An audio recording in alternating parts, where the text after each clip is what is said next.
خود قرآن مجید نے ارشاد فرمایا تلک الرسل، یہ رسول ہیں، یہ رسولوں کی جماعت ہے، فضلنا بعضهم علی بعض، فرمایا ہم نے بعض کو بعض پر فضیلت عطا فرمائی۔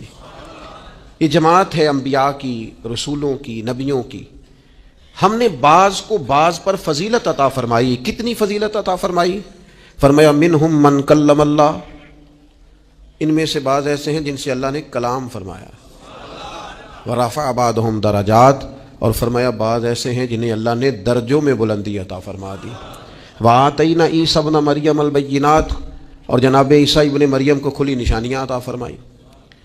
یہاں بالکل عام فہم سادہ آدمی، کوئی ادھر ادھر جانے کی ضرورت نہیں، اسے سمجھ آتی ہے کہ کلام اللہ نے حضرت موسیٰ سے فرمایا، اور اللہ تبارک و تعالیٰ نے جناب عیسیٰ ابن مریم کو کھلی نشانیاں دیں، اور یہ جو فرمایا نا وَرَفَعَ بَعْضَهُمْ دَرَجَاتٍ،